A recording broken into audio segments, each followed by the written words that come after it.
former minister and founder of Something or Other Publishing, Wade Franson, is the host of Created in the Image of God, a series that examines the role of religion in society, from messianic returns to the emotive responses transmitted through our culture. Wade fearlessly addresses reality claims from all directions, objectively exploring their compatibility with Holy Scripture.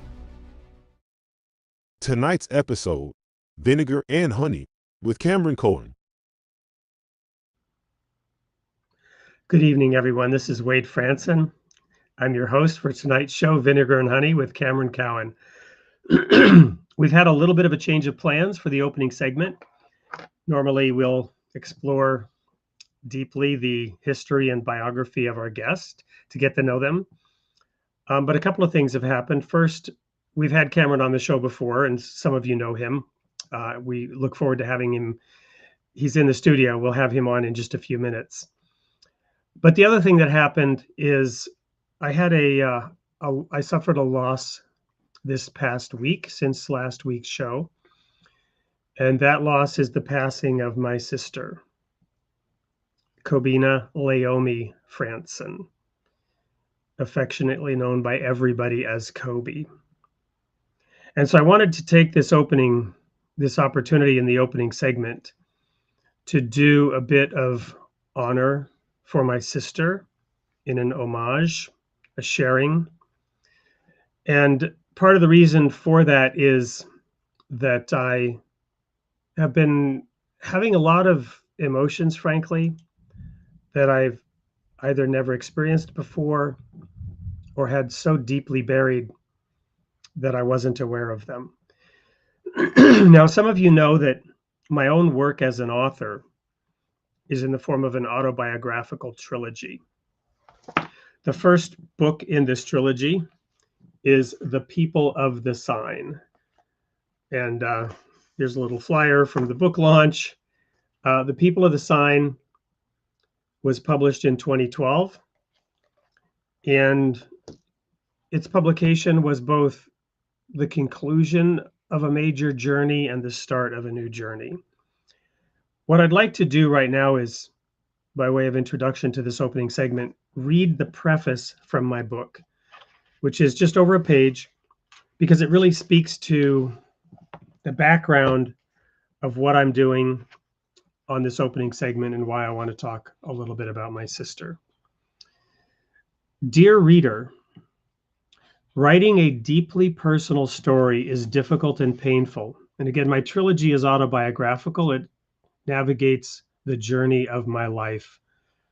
This first book is one of the major chapters of it, coming of age story. And you know what? I think I'm going to go ahead and play the book trailer for the video and let everybody know that I also plan to give away a copy of this to those who comment in the chat, because I think the book trailer gives very quickly a little bit of the backdrop of the story that will be helpful before I read the preface. So here it is. What do divorce, kidnapping, ancient prophecies, and the collapse of the Soviet Union have in common with the music of the Beatles? These are all elements of author Wade Franson's traumatic autobiographical journey, recorded in his best-selling book, The People of the Sign. He effortlessly weaves these elements together, proving once and for all that truth really is far, far stranger than fiction. Order your copy now on Amazon or by emailing orders@soupllc.com.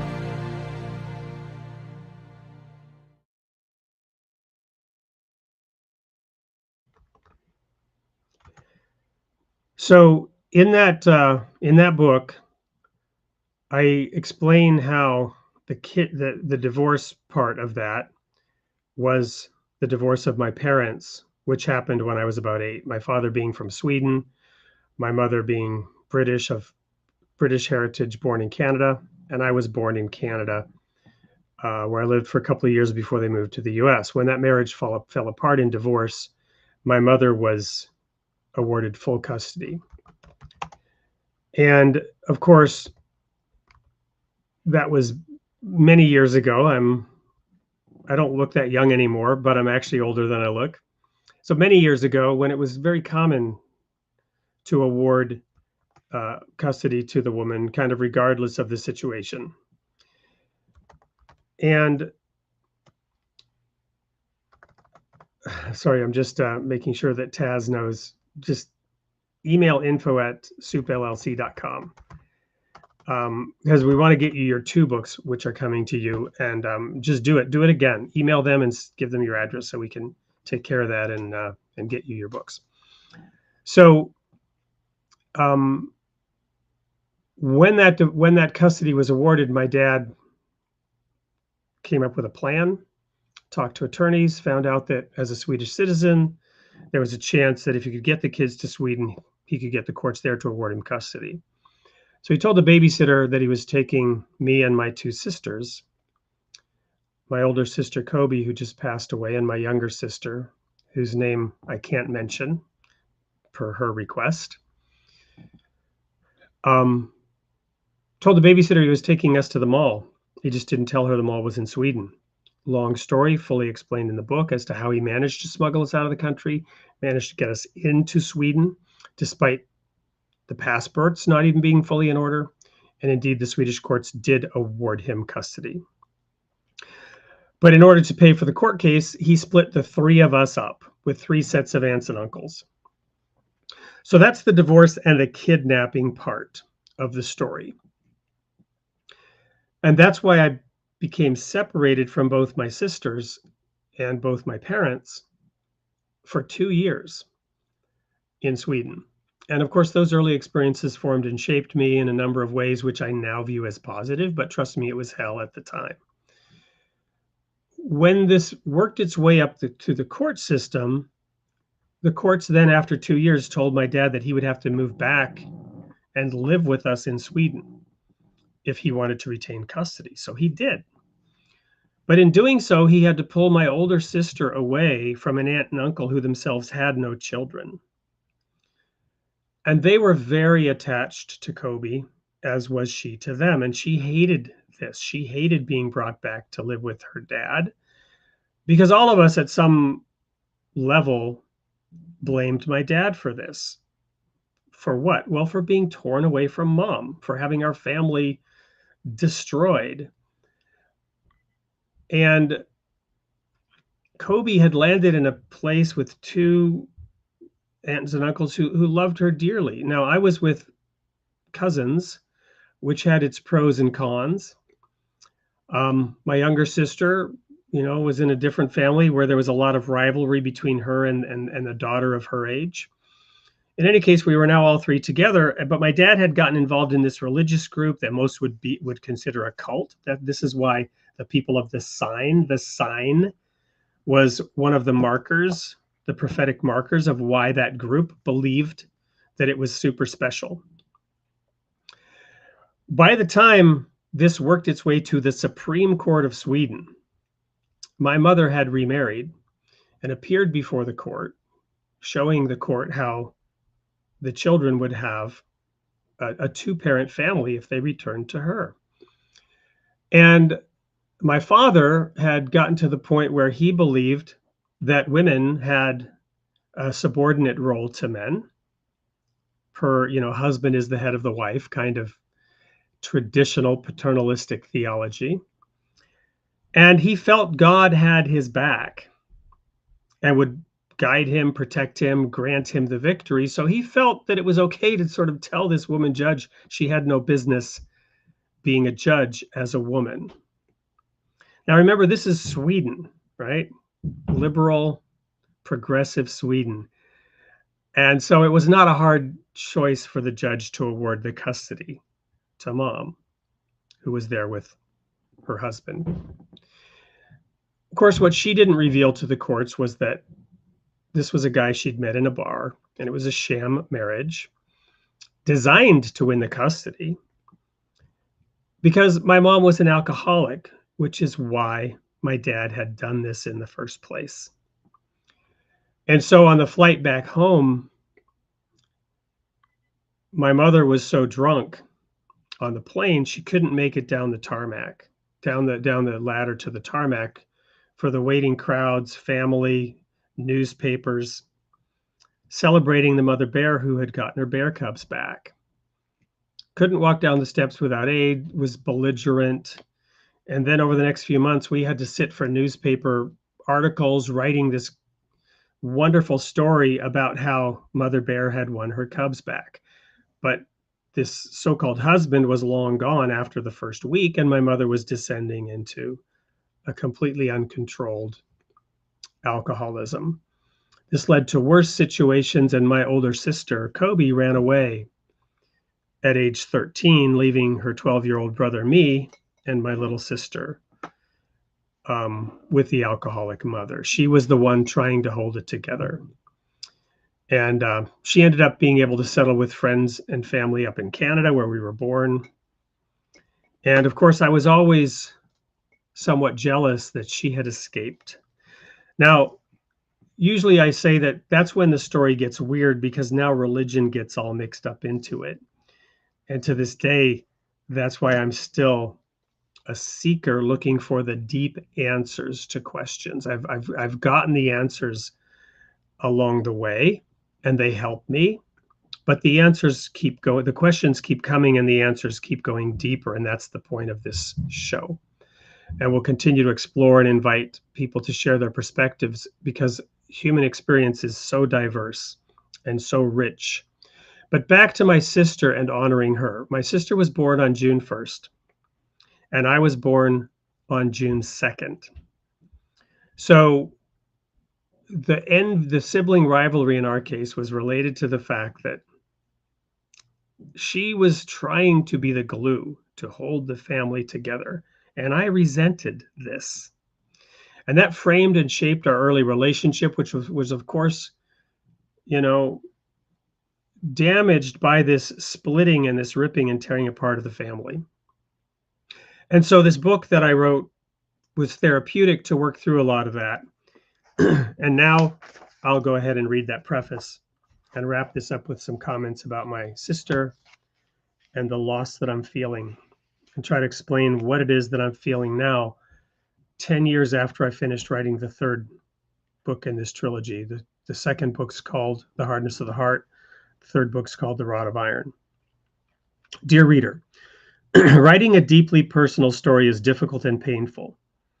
It's just plain hard to approach life objectively or to understand your own motives. Is it narcissistic to imagine that an autobiographical review of your personal experience is of interest? And if a far better writer than I, Rousseau, put his life to the test of truth in Confessions, and his reviewers skewered him for failing that test, those familiar with my life might make the same call. On the other hand, Socrates is famously quoted as having said, "An unexamined life is not worth living." He was on trial for heresy and for encouraging his students to challenge the accepted beliefs of the time, to think for themselves. As you read this account, you'll understand why I agree with Socrates. But the real motivation behind this book is Jesus' statement, "Greater love has no man than this, that a man lay down his life for his friends." As I metaphorically lay my life bare for you in the pages of this book, I pray that it will be a blessing to you in some way. And since we always hurt the ones we love the most, I apologize in advance to those featured in this account in ways they might not prefer. It causes me pain to know that in writing this account, I will offend some. I ask forgiveness as I seek imperfectly to fulfill a higher calling. This book contains obscure biblical and theological references essential to the story, which may be puzzling to those unfamiliar with Herbert Armstrong and the Worldwide Church of God. This may detract from the text the way obscure 19th century whaling and zoology information detracts from Moby Dick. Some reviewers praise the recap of key doctrines and my struggle with their accuracy. If you don't, I guess you had to be there. Finally, your life is unique. You are a treasure to God, who I believe owns the secret place deep within your heart that is his abode. I realize that I'm on one extreme of the Worldwide Church of God experience spectrum, viewing my time in the Worldwide Church of God as overwhelmingly positive, knowing God guided my steps and used even painful experiences to bring me closer to him. Some with similar experiences disagree almost violently. I can only hope and pray that laying down my life may in some way be helpful to you as you continue, dear reader, along your own path, independently investigating truth. I'll end this open preface with two quotes. The first is an anonymous quote that recently caught my attention. The only thing I can change is myself, but sometimes that makes all the difference. My editor provided the second. The function of music is to release us from the tyranny of conscious thought. So hopefully that gives you a little bit of insight into how I've approached my own self-therapy through my writing and the journey of truth seeking and discovering what works and what doesn't and making peace. But back to my sister and this rivalry and the fact that once a year, she was 2 years older than me on her birthday, June 1st. And this bugged me as a kid, irritated me. Why couldn't I have been born on June 1st, I thought. Then at least one day a year, I would be the same age. And I could be her equal. And I could tell her, you're not my mom. Shut up. The tip of the iceberg of my loss of my sister hit me like a knife through the heart when I realized on June 1st, which is coming up very fast, I will at last be the same age as my sister because she's gone.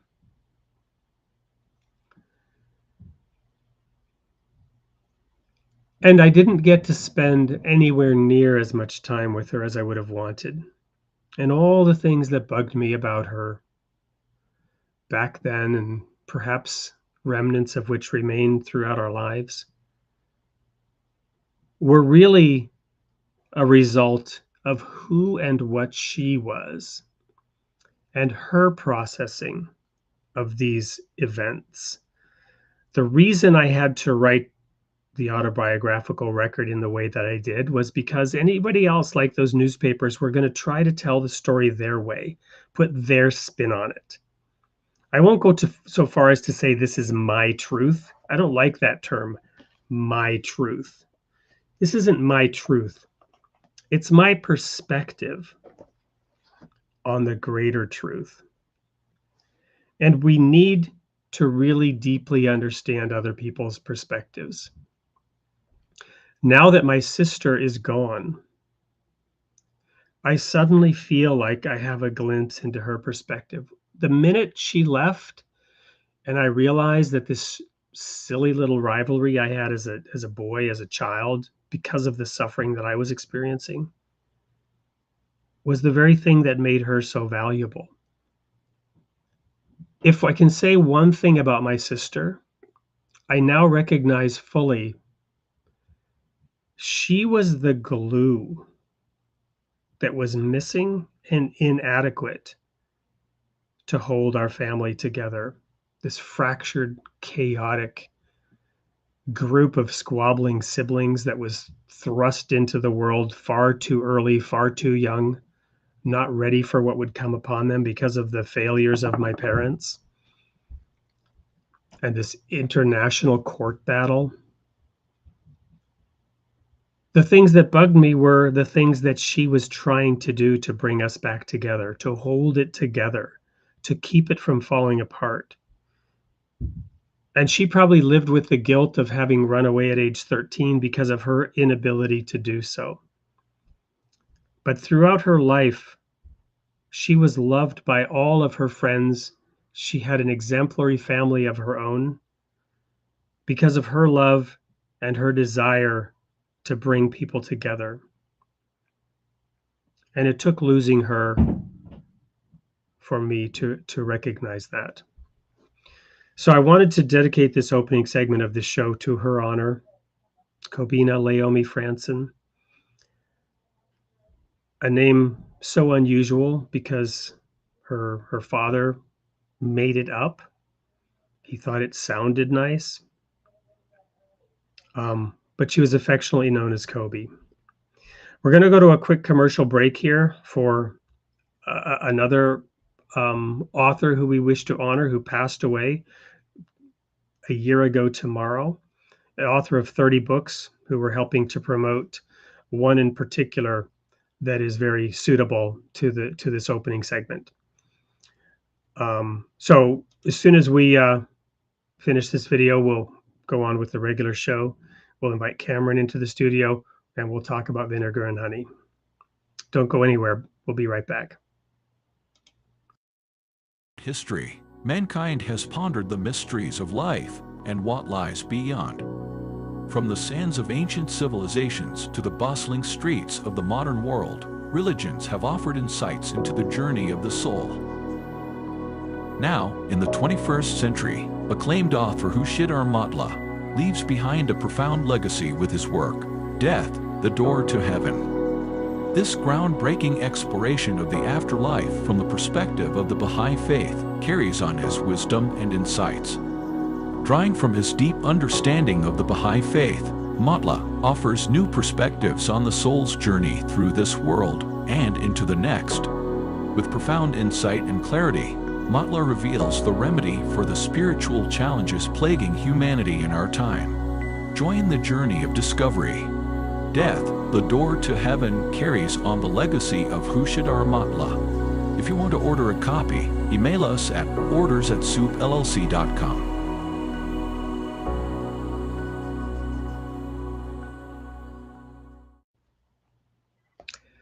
So a quick plug for that book, which I have a copy right here.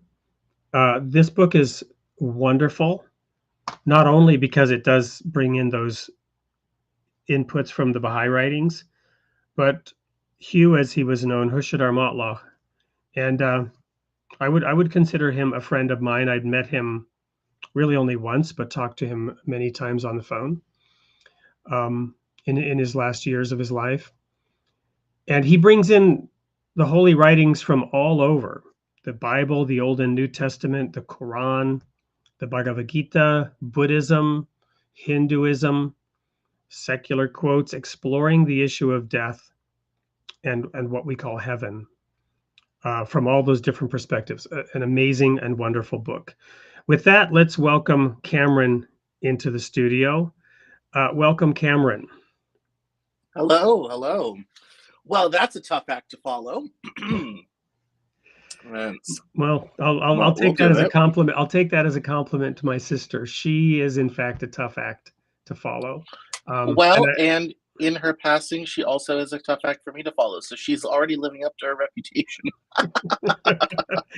Well, and I really appreciate the generous comments that were in the chat, and please keep them coming. So, Cameron, the original idea that I had for this show was reward and punishment.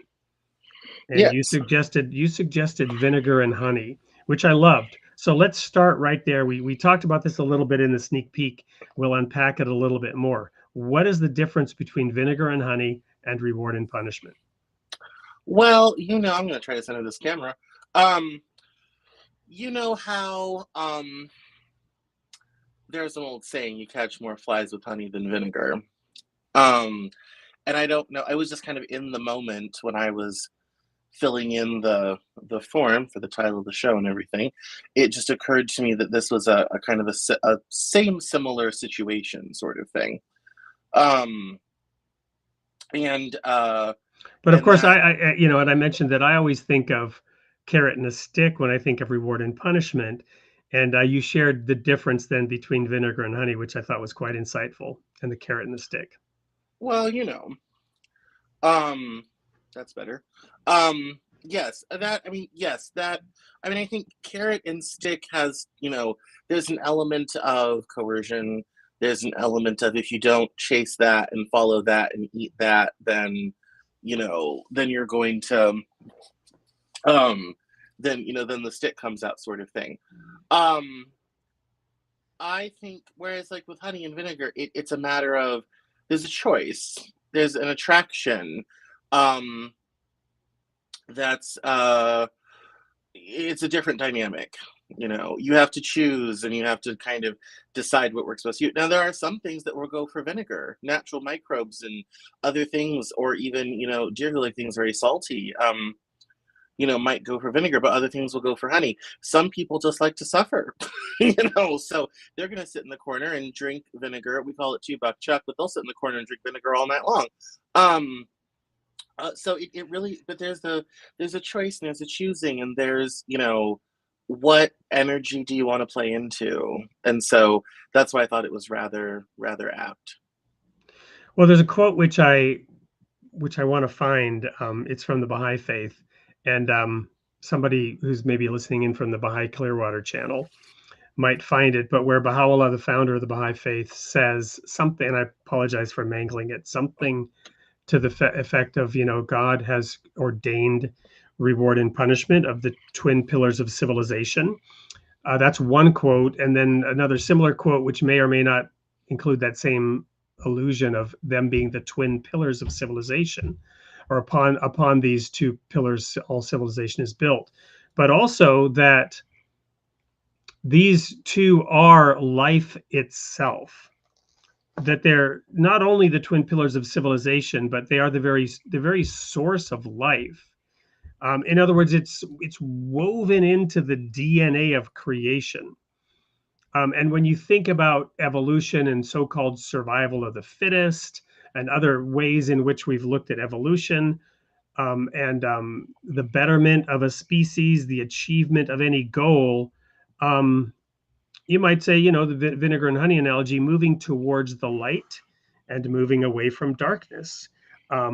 And that the light, helps us see how to improve. And the darkness, may give us some solace at times, cover up some of the things we don't want to see. But dwelling in darkness is not a good recipe for success. So, well, that's an image that we see, stretching back to antiquity with Plato's cave. I know you're not a huge fan of Plato. Oh, I am a fan of Plato. I don't know why you would say that, but I am a fan of Plato, actually. With the cave and leading people into the light. I think also the other kind of image from antiquity that I love with this is Prometheus stealing fire from the gods, which as an origin story I much prefer to the Judeo-Christian Adam and Eve story. And mostly because within Prometheus, not only do we have the enlightenment of man, but we also kind of have the fall of Lucifer kind of folded into one image, which I think is very interesting. And also it gives you a great insight into the Greek view of the world, which I think is very different from what we have now after 2,000 years of Christianity. So these images are very helpful, and let's also face the fact, with it, when you leave Plato's cave and you go into the light, there's freedom and there's levity, but there's also danger. Prometheus stealing fire from the gods, mankind gets enlightened, but there's implications to that too. Whatever you do, there will be, to borrow the parlance, rewards and consequences. It's just really a matter of whether you can put up with them or not. And some choices are better or not than others, and sometimes you go into it knowing what you're getting yourself into, and sometimes you don't. And that's just kind of, how life on this planet works, for better or for worse. Yeah. So in general, you're in basic agreement with the idea that reward and punishment in one form or another, whether it's the carrot and stick, the vinegar and honey, or many other analogies that one could use to describe this, that these are a driving force over time for individual and perhaps societal betterment? Oh, I wouldn't always say betterment. I just think that's how humans, work and organize themselves on this planet. In the 50s and 60s, they did, one of the things they wanted to study and couldn't really ever find an ethical way to do it was feral children. They found, I think, one kid who'd lost his family and tribe in the jungles of Indonesia, and they studied him intensely to figure out how much of humanity was innate and how much of it was learned. As it turns out, a great deal of it is learned and very little of it is innate, but that was only one case, sort of thing. And who knows the reason for their particular Yeah. hypotheses and their particular conclusions, which may or may not have been a full and accurate exploration of Yeah, reality. if you want to go, yes, and if you want to go read about that, just Google feral children. There's books been written about this problem and that study, and it's a whole thing. Sure, It's a of whole course. rabbit hole. We're not going to go there Right. right now. But if someone wants to go, indulge Yep. yourself. And and so there's, I mean, I think a lot of it is taught, but the thing is, it happens at a very young age when we're very unconscious of it. Most of our development in terms of who we are as people happens between 0 and 7. We now know from neuroscience. So how you raise your small children matters a whole awful lot. After age 7, it becomes what I like to call human management. Okay, well let's adventure, stop there, because I want to try to do this as we go through and unpack some of the ideas one at a time. So if we accept what you just said, which I do, then that age 0 to 7 being critically important and all, and neuroscience and whatnot, and super learning and yada yada. The question still remains on various child rearing techniques, because there was this, speaking of the Worldwide Church of God in my autobiography, there was this famous book written by this famous evangelist in that church called The Plain Truth About Child Rearing, in which a behavioralist approach was taken and sort of married and coupled with certain ideas cribbed from the Bible, sometimes out of context, to create a specific child rearing approach. And I talk about this in my book and how it was wielded by my father and others in the Worldwide Church of God. And psychologists would say much carnage ensued as a result of that. And in my case, well, my father came into the church when I was already 10 or 11, and I didn't start being managed by those techniques until I was already 13. But I did meet others in the church who had been raised from infancy with those techniques. So the reason I'm diving into this piece of it is there are various theories about how a parent might apply this idea of reward and punishment, or not apply the idea of reward and punishment during that crucial stage. So if we accept the premise which you laid out, that much of it is done within the first 7+ years, based on whatever environment that child is nurtured in, taught in, and whatnot, then the question is, well, what would be an ideal approach? And I've never heard you talk about kids, so I don't assume you have them. I do have a couple of them, but let's go down this path anyway. No, I don't have children of my own, but I unfortunately, fortunately, depending on your perspective, have spent inordinate parts of my life taking care of other people's children. I helped raise my cousins through 12 to 18 into early 20s. My seamstress, Brady, I was the big part of her son's life when we were in business together. And I was a nanny for a long time. So, and I've seen very many different types of parenting and different approaches people have taken and all this type of thing. I grew up evangelical, and my mother is a force to be reckoned with. So I was raised in a very strict sort of way where rewards and consequences were swift and sure.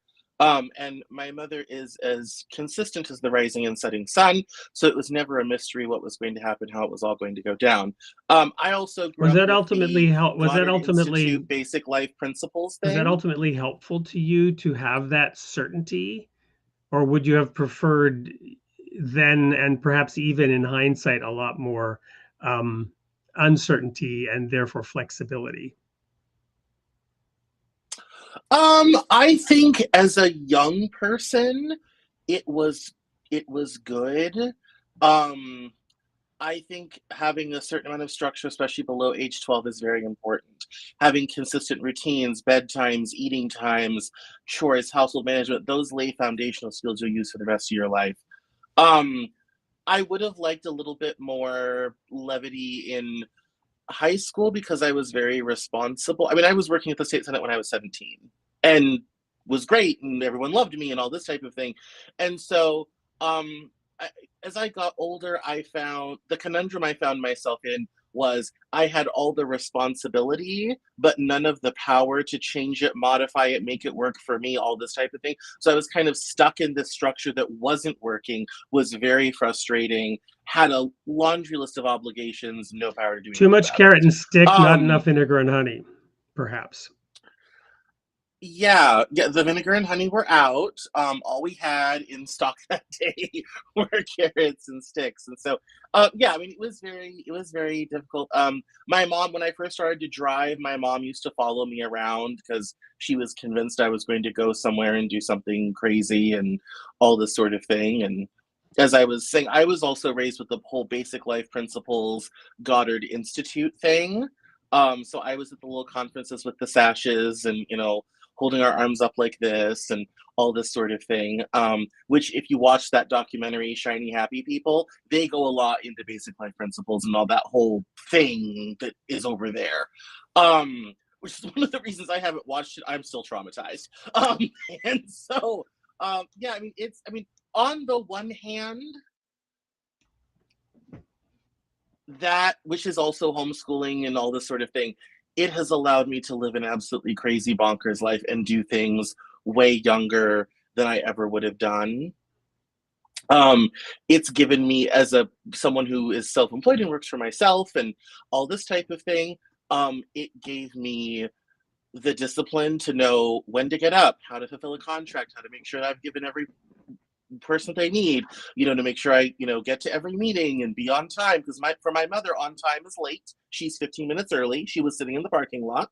And so I mean, all of that has been tremendous in my life. However, I'm with someone right now who wasn't raised like that at all, and she is much more of a free spirit. She's more open to wants and needs and desires. She's much more in touch with herself than I probably ever will hope to be. And so she'll get up and say, I want X, Y, and Z, don't you? And I'm kind of like, well, kind of, but I repressed it, sort of thing. And she is, is not that way at all. And so I also see where there's some deficits in terms of how you live your life and things that you do and do not do and all this type of thing. I'm old enough now to say, I'm turning 36 in 10 days. I'm old enough now to say it's both and. There were some great parts of it that have helped me. There were some not so great parts. Well, and I think I'm looking for the right way to bridge this from the very personal, individual, singular experience. I'm reminded of having had Jason Persoff on the show earlier, talking about COVID and people's experiences and his scientific perspective that your individual experience is completely meaningless. And only when we, look at a large set of people and get the aggregate data over time, can we understand the truth, because you, as a one individual, have no clue based on your personal experience. I found that entertaining, amusing, had a truthiness to it, but also completely wrong.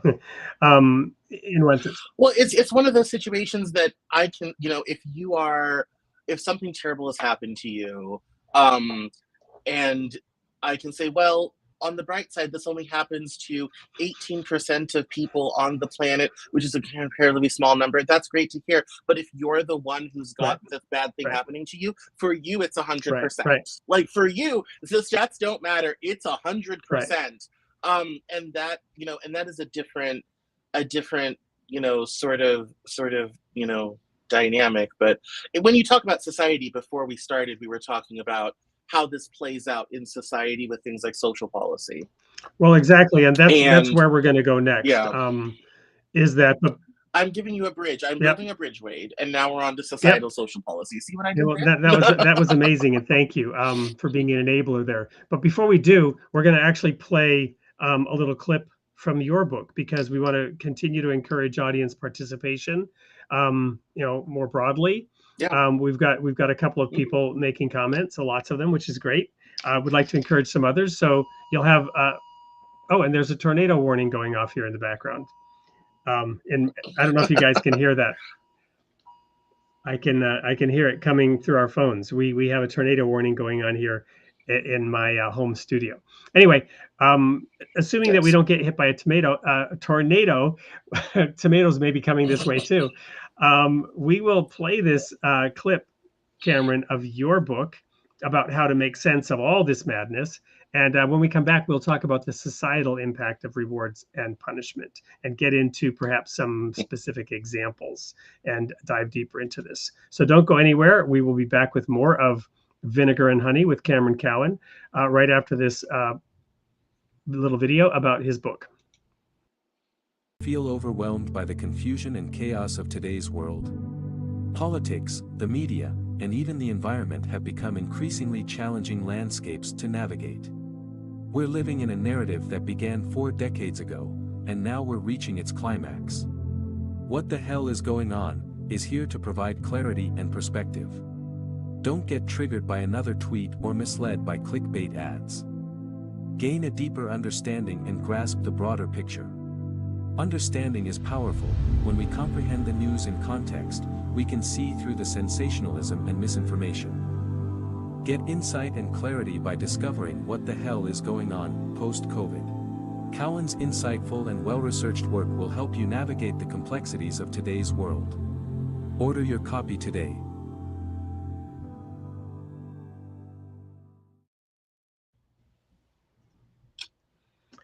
Well, Cameron, tell us just very briefly before we talk about the impact of Vinegar and Honey on society, about that book that we just saw a clip from, and about the pre and post COVID versions of it.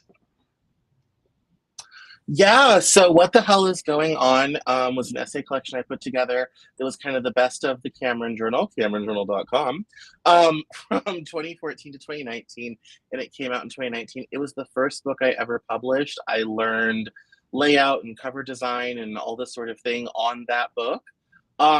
So the first edition, while somewhat popular, it was imperfect. And so the post-COVID version does 2 things. One, a lot of the problems have been cleaned up, which is great. And the other thing is it has a whole bunch of new essays, including new essays on the Black Lives Matter movement, domestic terrorism, woke culture, how America is changing, cybersecurity, and a signature essay I wrote with the Military Religious Freedom Foundation about Christian nationalism, which is a must-read for all people. So there's a lot of great new material. The old material has been fixed up. The new cover is really lovely, and it was designed by my friend Jenna Thomas, who has done my next couple covers, and it's really great. It'll be coming out in the fall. Wonderful. So if somebody wins a copy, they'll get the pre-COVID version right now. Yes, or they'll have to be very, very patient. But otherwise, yes, right now you get the pre-COVID version. So wonderful. Which I don't even know if we have any of those in stock, but we'll figure it out. We'll sort They will get a copy, even though, as we've told Taz, you may have to email twice, but email info@supllc.com for that book. Okay, so now we've talked a little bit about how reward and punishment certainly, is a motivator, a shaper, hopefully mostly for the positive, depending on how it's implemented, right? And we didn't have time to really get into the pros and cons and, of which types of it, other than just these 2 brief analogies, carrot and stick and vinegar and honey. But really, how does one implement reward and punishment on a societal level? If we take for granted, which I do, this quote that I mentioned from Baha'u'llah, that reward and punishment, twin pillars of civilization, and life itself, and my own analysis of reality and the way the world works, and it is a good thing to be intrinsically motivated, but at the same time, the paths that we have to walk on and drive on, and the behaviors that are necessary to survive are all shaped by these ideas of reward and punishment, whether it's vinegar and honey or whatever.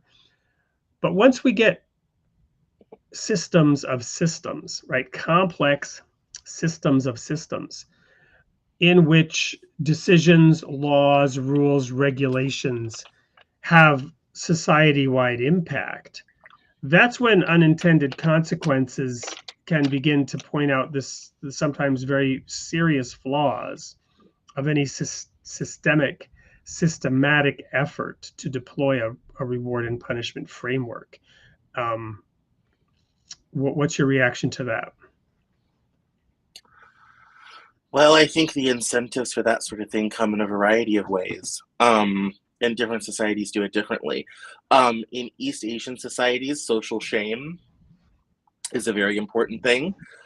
We haven't done a book trailer for it yet, but my other nonfiction book, America's Lost Generation, is coming out this fall, and it analyzes millennials and our plight through the eyes of our Japanese cousins who did it 15 years before us.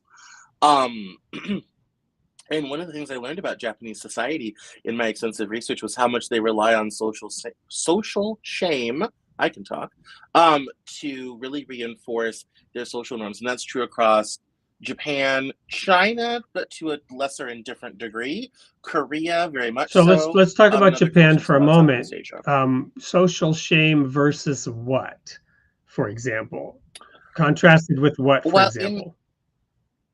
Yeah, so social shame as opposed to the Anglosphere, United States, Canada, UK, Australia, where we use law, the legal system, and a lot of slack in our societies in order to, kind of regulate behavior. I think the most comparable thing that's kind of a merger of the two is Germany, which kind of has a little bit of both, a strong legal system and social shame kind of working together in order to have, a certain society and a certain way of being. And I'm smiling because I lived in Germany for almost 10 years. And I kind of thumbed my nose from time to time at a little bit of the social shame. much to the consternation of those around me. Yes, I mean it is. I mean there is, kind of these different, ideas and systems. So we reward and incentivize behavior through a variety of ways. When we had the drug war, we tried to really disincentivize that by having high sentences. You used to be able to go to jail for 25 years for a nonviolent marijuana offense, and in many ways.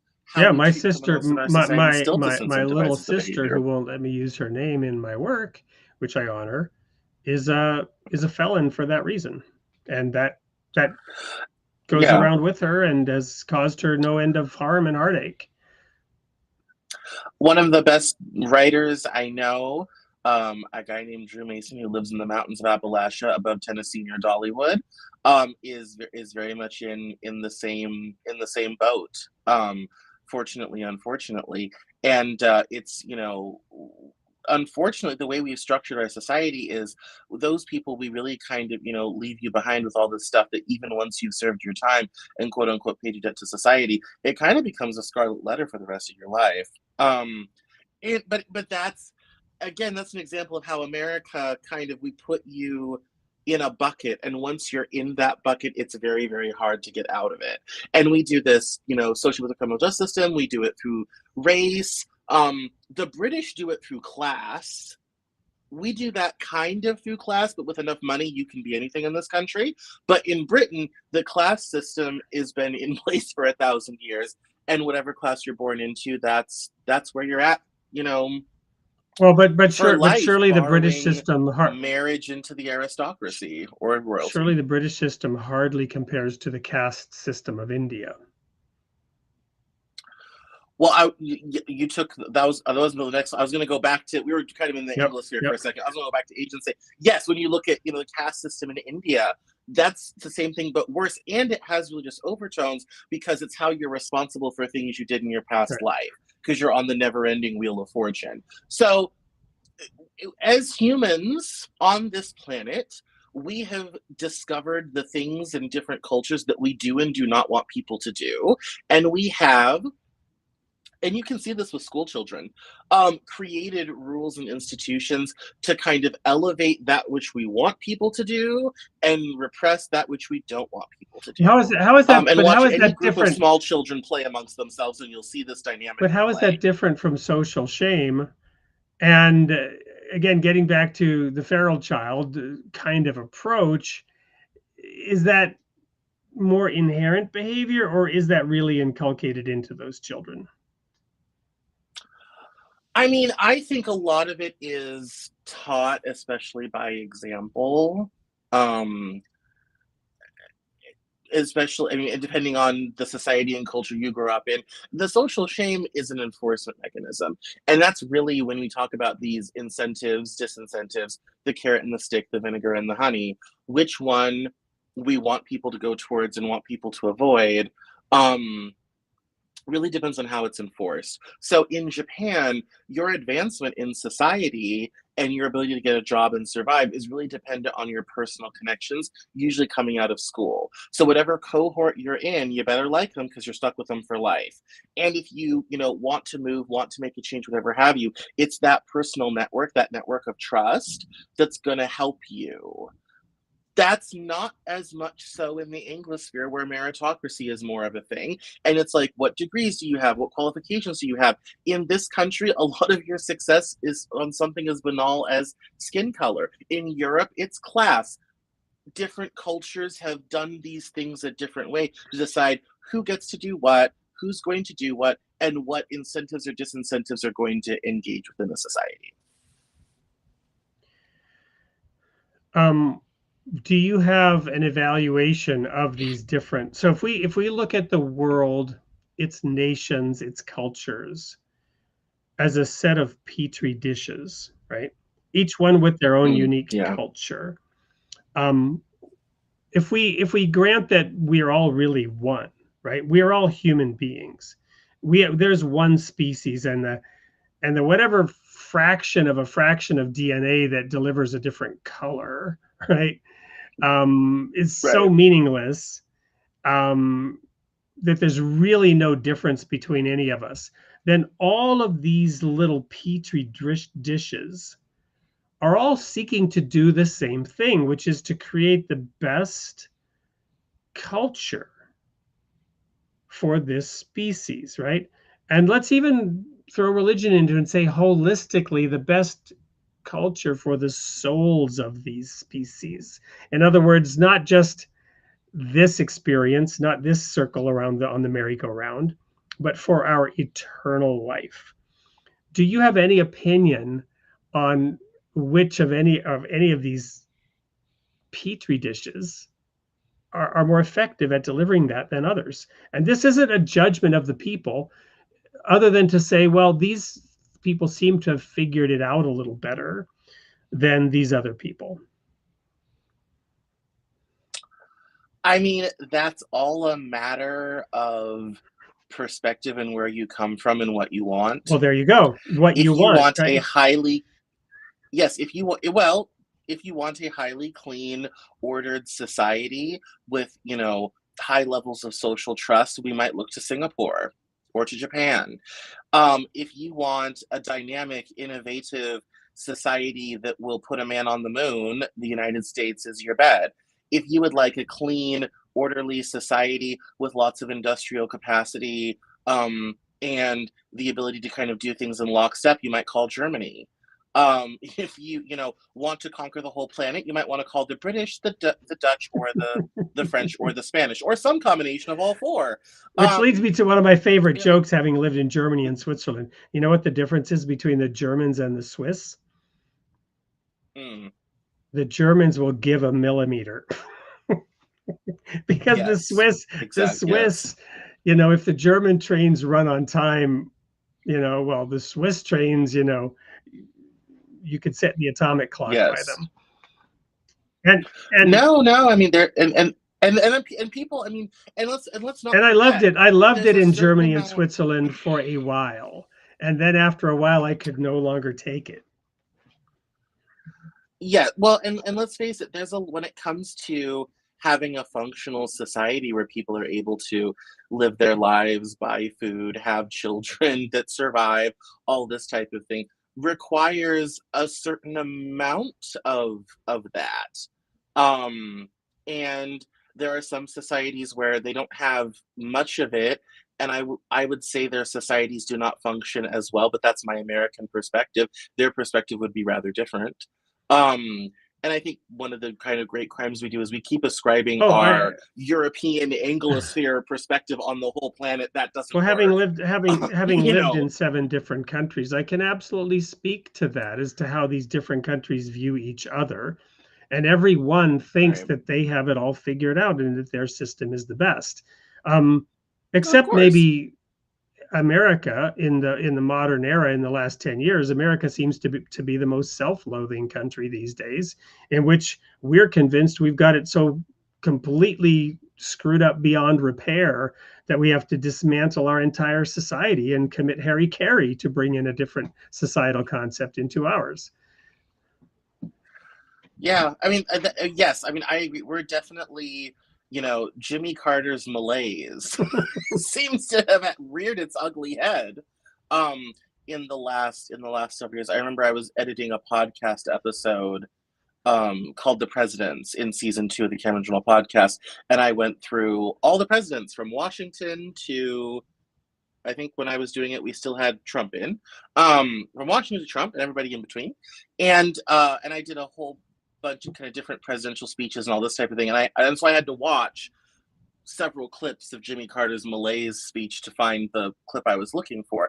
And I called my mom and I said, did he really get on national television, complain things were bad, and then offer no solutions? And she's like, yes, and that's why he lost in 80. And I'm like, I can see it. I totally get it now. Like, screw the Iran revolution. He would have lost my vote on that basis alone. Like, but sir, you're the president. Like, so, no, I mean, but I think it's because in America we have this bad habit of thinking it's always better somewhere else. And I think that's because we had this attitude of westward expansion. If you don't like it here, go somewhere else. Well, we've gone from coast to coast. Canada's not letting us move in. Mexico doesn't want us either. So we're kind of finally stuck in this geographic area, and we can't just go somewhere else and do something else or start something different. We actually have to live here with the people that are here and actually address the problems and issues. Now, I tend to agree with you. I think we're getting we could use an SSRI. I think Zoloft for the country might be a good idea. But for the first time in almost 250 years, we're actually going to have to fix things around here rather than just move somewhere else. And so I think we like to look to Europe for its social programs, especially those that love the universal health care and better welfare. Oh, yes, the Scandinavian countries, that's the system. And other people who want a clean, orderly, regulated society, they will look to East Asia and say, oh, why can't we have Japan or Singapore, or Vietnam or Malaysia. And so there's, I think, this natural tension of how now shall we live? A very great book, by the way. But and trying to figure out kind of what the path forward is for the United States in the 21st century. And I think, I think it's competing desires. We want the dynamic, innovative, you can start in a garage and create the Disney company. You can start in an office and create Amazon, all this type of thing. We want to keep that, but we also want the trains to run on time. We also want the subways to be clean. We want public transportation. We want, a solid social safety net. Maybe some of us do, some people don't, all this sort of thing. And so I think right now we're having this great debate of what we're doing isn't working for a lot of people. What's next? I'd like to. And unfortunately, rather than looking for the answer, we're looking out to the rest of the world to tell us what to do, and it's not going to work. Well, I'd like to throw an opinion out there, bringing it back to sort of this idea of reward and punishment.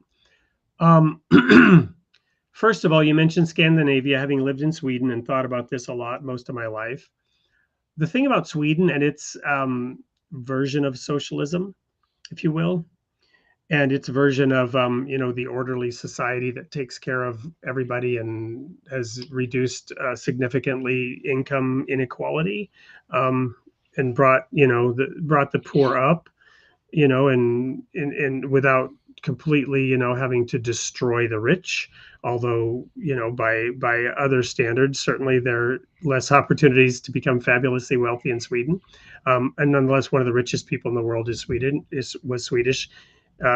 Kamrad, the founder of IKEA. Anyway, Yeah.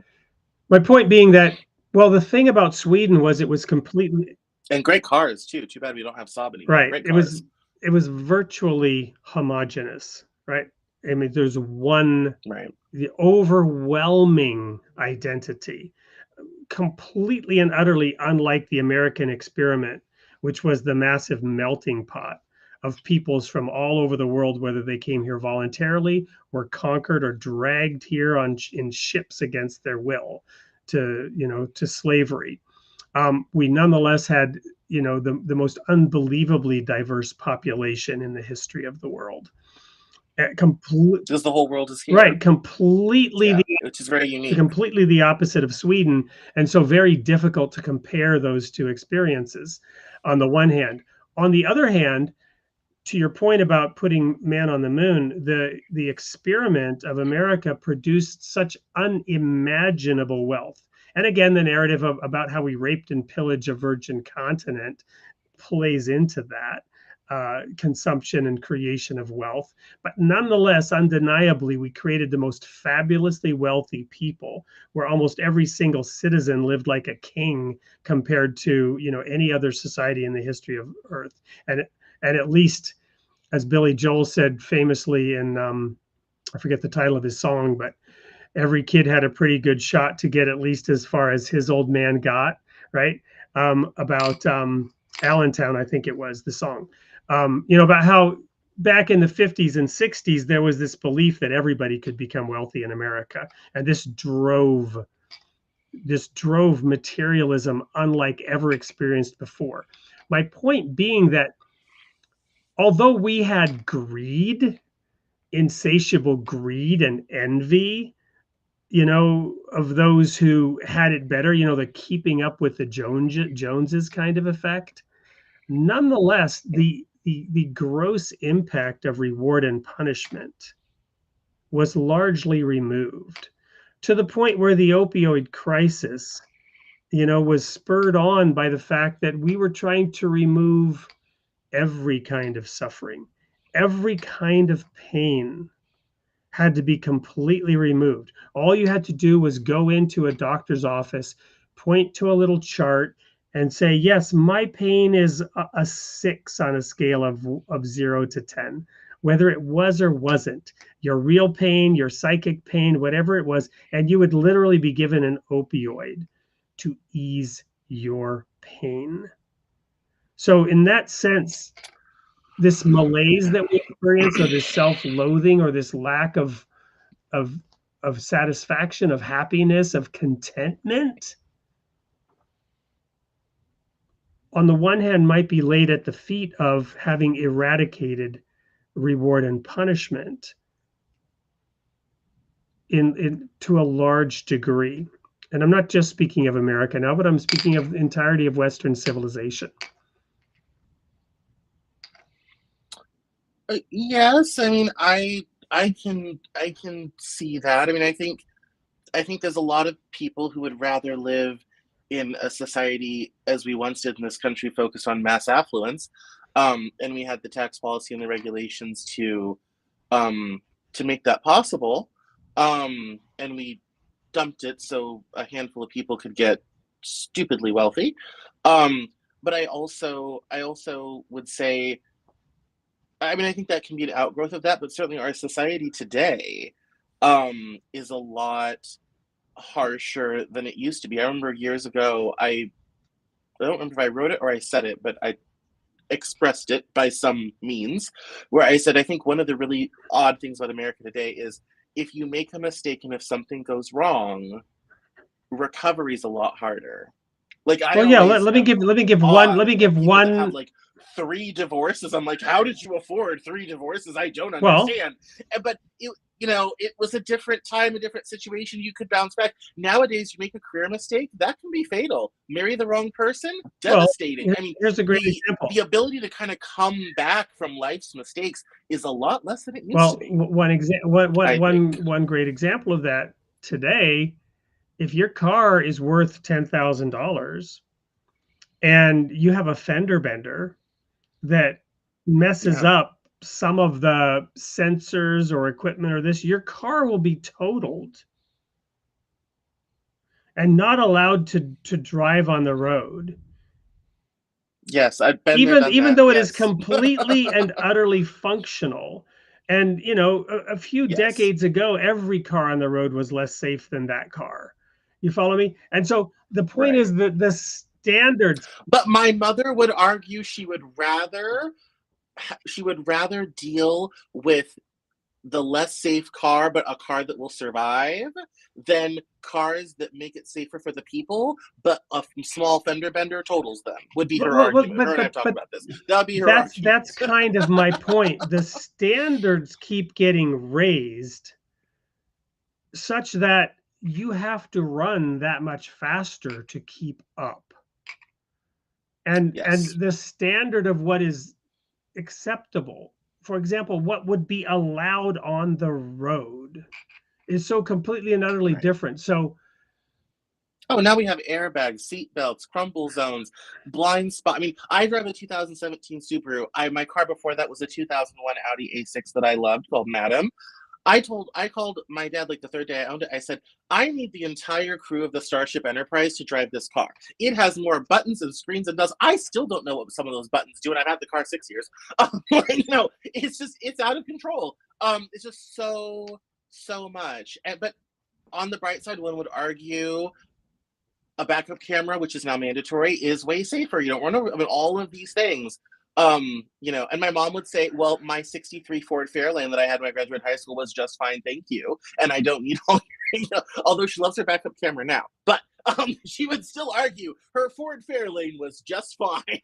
Well, but it got her through 2 years of high school and to work. But you get my point, Cameron, in terms of unpacking how and why it is that one mistake today sets you back. Again, the mistake of what college you go to. People are graduating with $200,000 in college debt. Of course, we'll just forgive all that debt, but that all then gets transferred to the taxpayers, who have a harder time than being able to put away any money. Meanwhile, the universities, who arguably are the cause of it all, are completely exonerated from having created worthless degrees that cost $200,000. Worthless in the sense that they don't allow the person to ever get a job that could possibly pay back the debt. Again, the reward and punishment aspect of that has been completely severed. The cause and effect of who created that debt and why, and from whose pocket did the money go into, and is that person expected to pay back the money for this useless degree that put somebody $200,000 in debt? You follow me? So this complicated system of systems has removed the causality of reward and punishment, is I guess what I'm saying. I mean, I think it is in microcosm situations, that is certainly true. I mean, the student loan debate, which we've had before, there's aspects of it where, people are the way that debt is handled and managed could be changed to make it more achievable for most people.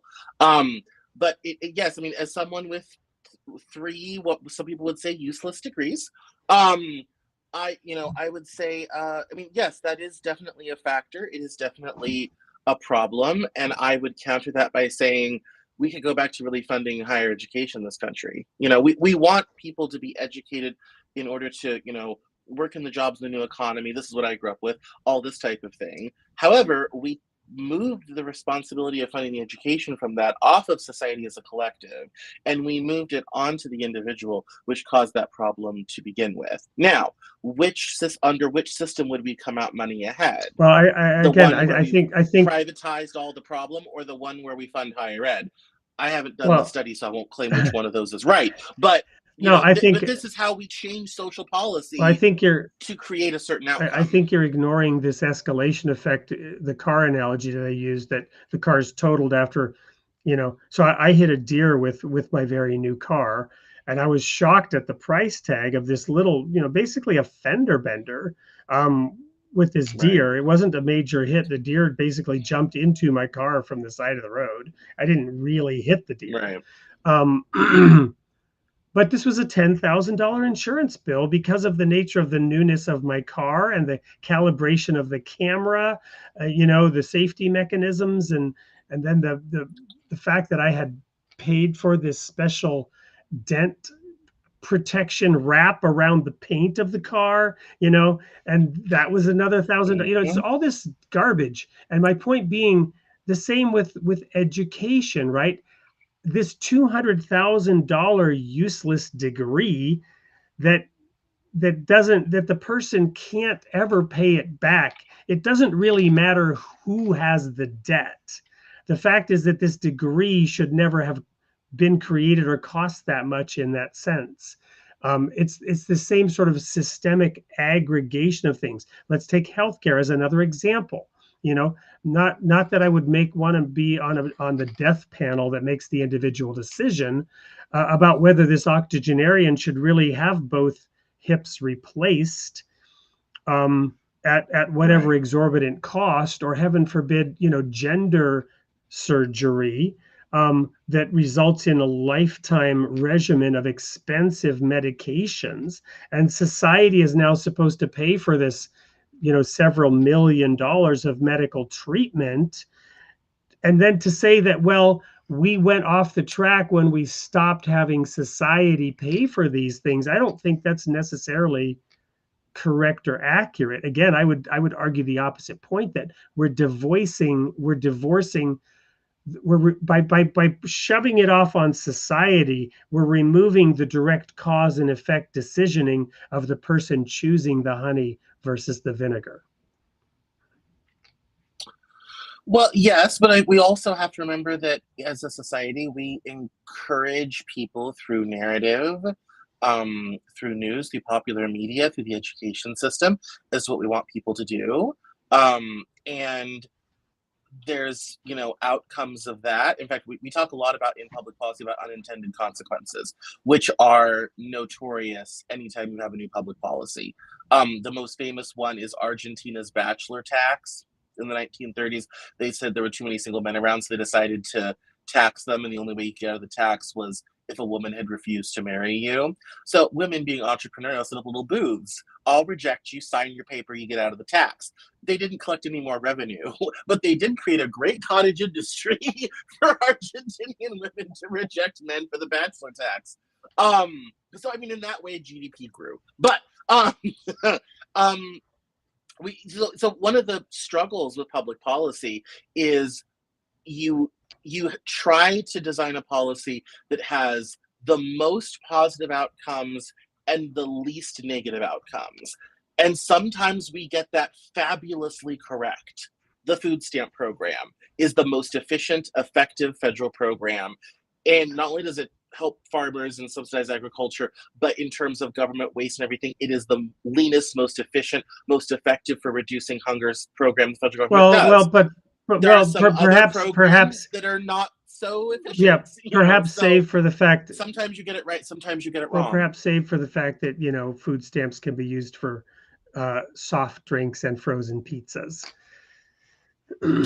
And people with Mayor Bloomberg of New York who would argue, no, we shouldn't have that. Yes, I mean, all this yes, there are arguments out there for that. And I think, that's something in the conversation of public policy. That's a conversation worth having. But I'm strictly from I agree with you. I'm not dissing. It's an incredibly efficient I'm not dissing the food stamp program with that statement. I guess I'm really contrasting that sort of social shame model that you talked about in certain Eastern countries Yeah. versus the American complete and total freedom. Well, if I want to use my food stamps to buy, you know, sugar water and nutritionless, quick, fast food, I should be allowed to do so, just like any other American should be allowed to ruin their health.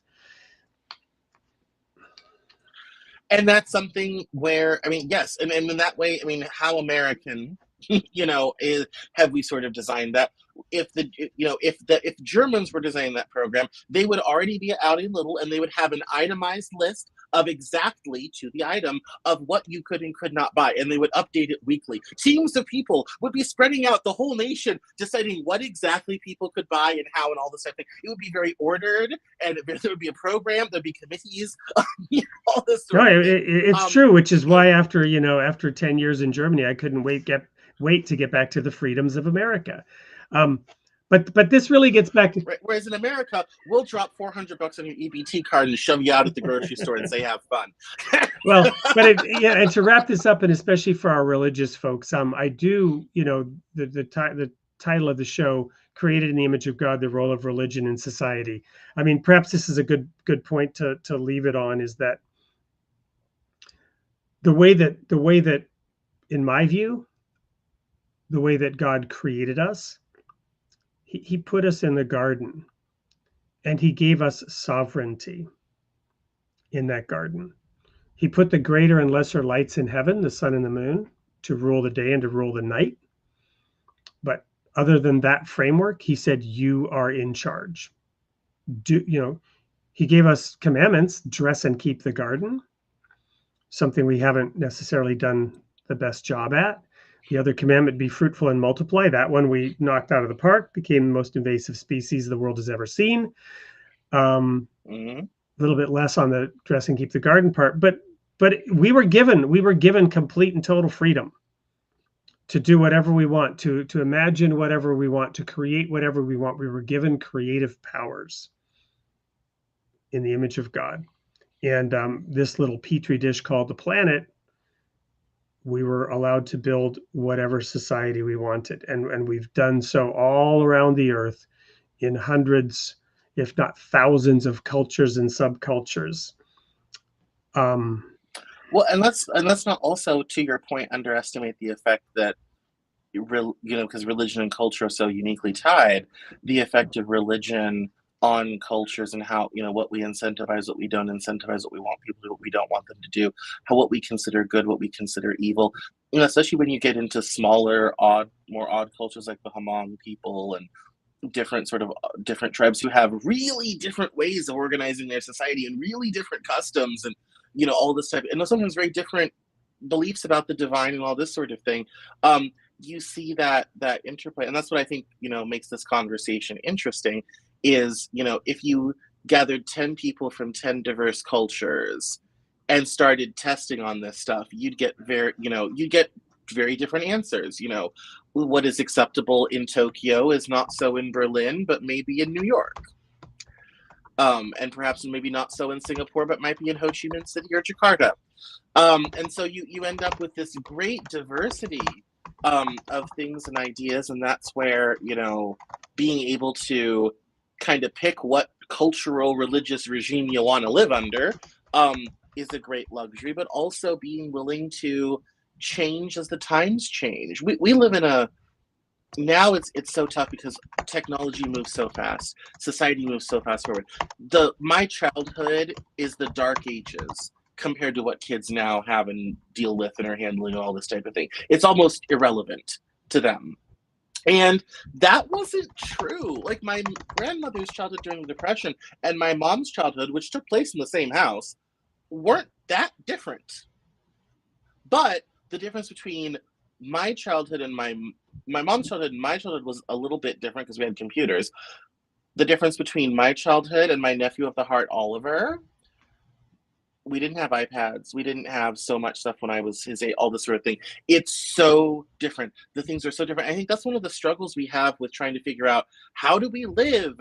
What are the incentives? What are those rewards? Because our society in the last 150 years has gone from agrarian to industrial to post-industrial in only a couple generations. So I think part of our struggle is these long wisdom traditions that took thousands of years to develop and all this type of thing just don't seem as relevant now. Or one would argue they're more relevant today than they ever have been. I love that. I love that framing of covering all your bases, but it's so true. Yeah. I mean, I tend to believe the great wisdom traditions are more important now than ever before, because I think the world needs that. Science is great, but it tells a lousy You're a story. conservative? And as someone who loves a good story, I think religion and spirituality provides that for a lot of people. And I think that's very important. And I think it's something that is, should be honored and respected and understood in society. I also understand those who say, yeah, that's kind of old-fashioned and out of date and let's leave it behind, which when it comes to the Abrahamic religions, I tend to be a little bit more in that camp. But I mean, but there is that tension of, yeah, that's old and outdated, let's get rid of it, or no, we need to double down because the world is a scary and crazy place. And so I kind of see both sides of it, but I think having some sort of spiritual story, practice, whatever have you, it is an anchor and it is a solace in a world that seems to have gone mad. And I can only imagine, in times of previous peril, the end of the Napoleonic Wars, the fall of Rome, the turning of the year 1000, all these sorts of things that sometimes that's all that people had to get through. And, that's perhaps it's a lesson for our time as well. Well, I love how you wrapped that up. I was sort of looking at the clock, realizing we were over, and thinking that we need to bring this in for a landing. And I think you did so quite nicely. I will add just a plug for our Baha'i friends, me being one, of course, not to hide that fact, although I don't, wear it on my sleeve all the time. But the Clearwater Baha'i channel that airs this program as well, is that the premise there is that there are ongoing messengers that bring the specific modifications to that wisdom teaching, that shed new light on it, that present it from a different perspective, that give additional clarifying information for that rapidly changing society, just like a physician would,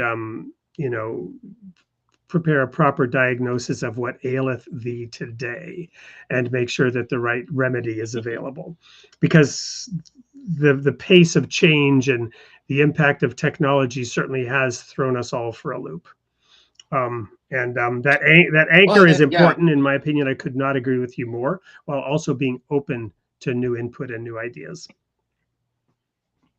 No, absolutely. And I think, we are, I think one of the great things about the 2020s and into the 2030s is I think we're kind of starting to hit a little bit of a plateau in tech. The chips can't get any smaller. Newtonian physics won't allow it. They fit as many transistors in those as they can. So we're really reaching the top end of what classical computing can do. And the future is quantum, but we're not there yet. The future is AI, but we're not there yet. Quantum and AI together will be like the inventing of the steam engine, but we're a while away from that yet. So I think we're going to have a little time to do some rest. Well, and maybe we're not ready for it. Maybe we've raced ahead. We're out over our skis, and there needs to be a big reset. Well, that gets into my own personal spiritual beliefs on some of this stuff, but yes, I would say that is definitely a factor as well. We also didn't sort of address your perspective on individual collectivism, but we've talked about that in the past, and perhaps we will again.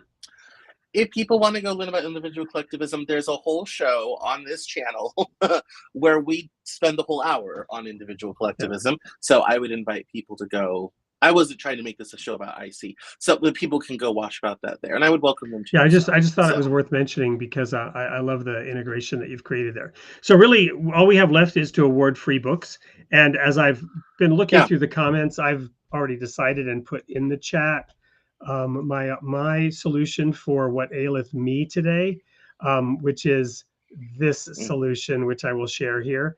Email info@soupllc.com with your comment about tonight's show to win a copy of the book of your choice. It might be The Yeah. People of the Sign by yours truly. It might be What the Hell is Going On by our guest Cameron Cowan. It might be Death, the Door to Heaven by Hushadar Motlach. Any one of those three or all of those three are eligible for multiple people. Email info@soupllc.com with your comments on tonight's show, and win a copy of that book. So having dealt with that, all that remains is to talk about episode 95. Now, episode 95 next week is interesting because there's significance to the number 95. 95 prayers. I'll just say that and nothing more right now. 95 prayer beads. The number 95 has significance. So I was kind of interested when it so happened, without any planning, that we're going to be talking to Bert Lawrence. He's actually, his name is Norbert. He's German heritage. Bert, I say Bert because German, but Bert Lawrence, who has written a book called The True Location of Solomon's Temple. And it's called The Temple Solution. Could a new location for Solomon's Temple offer a narrow path of peace in the Middle East? I'm reminded of that Chariots of Fire movie, which I love, by the way, in which the Olympic Committee suggests a different day and a different race for Eric Liddell, thereby neatly solving his Sabbath problem and allowing him to compete in the Olympics, even though his race was scheduled on the Sabbath. And interestingly, could an alternative location for Solomon's Temple provide a narrow path for peace in the Middle East? We'll be talking to Bert, who has spent decades studying into this question and has written a very interesting book. We'll be expanding out beyond just the specifics of his theory and the location into general topics of great importance as the world turns today. Many of you probably following world events know what's been going on. Those references to Jimmy Carter, we're at another pivotal moment in time, perhaps more so than we think. Perhaps we've been lulled into a sense of security, and Bert's book might be one way to look at this problem in a unique way. So same place, same time, 8 p.m. Central. Don't miss episode 95 next week. Cameron, thank you for being here with us tonight. Any last words, or have you already wrapped it up nicely? No, I wrapped it up nightly, but if people want to keep up with me, at Cameron Cowan, pretty much everywhere except TikTok, which is at Cameron Journal. And if you don't want to remember all that, just over to CameronJournal.com. All the links are there. Lots to read, lots to listen to. And thank you so much for having me on. It's been my pleasure. Always enjoyable. I love both the overlap and the diversity in our viewpoints and opinions. And hopefully it's made for some compelling and entertaining show tonight. So it always does. Until next week, everyone, may God be with you. And I look forward to seeing you here. Same place, same